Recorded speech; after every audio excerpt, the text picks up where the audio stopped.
శ్రీ కాళే యాదయ్య గారు.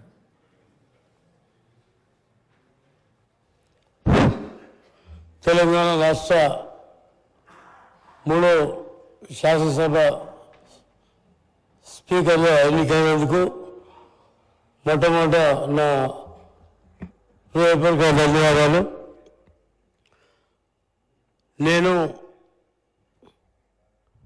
మీరు పవిత్ర స్నేహితులం. ఎందుకంటే నేను ఒకటేసారి ఎంపీటీసీలం, ఒకటే నియోజకవర్గం.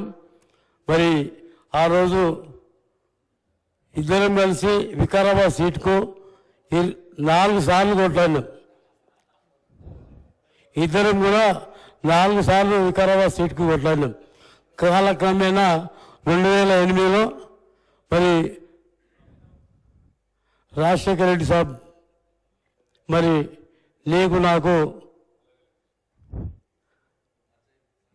నచ్చజెప్పి ఆ రోజు నీకు టికెట్ ఇచ్చిన తర్వాత ఆ రోజు లాస్ట్ ఎలక్షన్లో నామినేషన్ వేయలేకపోయేటప్పుడు కూడా అందుకోలేమని చెప్పి నా బైక్ మీద నడిపించుకొని నేను తీసుకుపోయి నామినేషన్ వేయించినటువంటి విషయం గుర్తు చేస్తున్నా.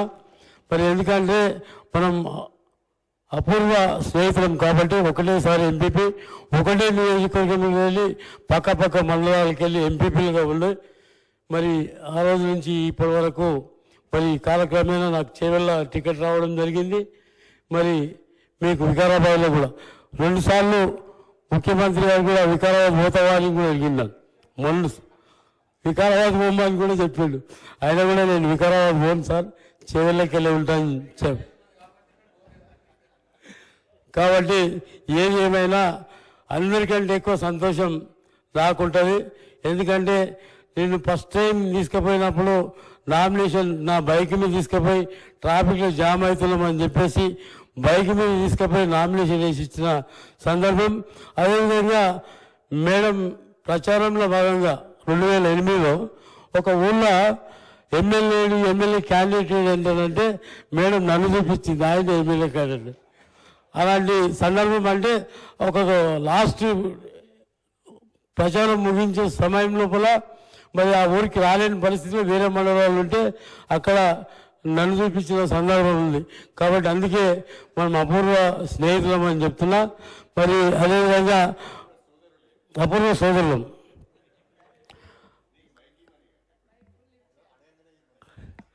మీరు సభ్యులందరినీ కూడా గౌరవ మర్యాదలు మరి వాళ్ళ హక్కులకు ఎలాంటి భంగం కలగకుండా మరి ఒక దిగువ స్థాయి నుంచి ఉన్నత స్థాయికి ఇలా తెలంగాణ రాష్ట్రం స్పీకర్ స్థానం పవిత్రమైంది, అసెంబ్లీ పవిత్రమైంది. కాబట్టి అత్యున్నత స్థానంలో మీరు ఉన్నందుకు, మిమ్మల్ని ఎంపిక చేసినందుకు, మరి భగవంతుని కోప వల్ల మేము ఎంపిక అయినందుకు మాకందరికీ కూడా హృదయపూర్వక ధన్యవాదాలు.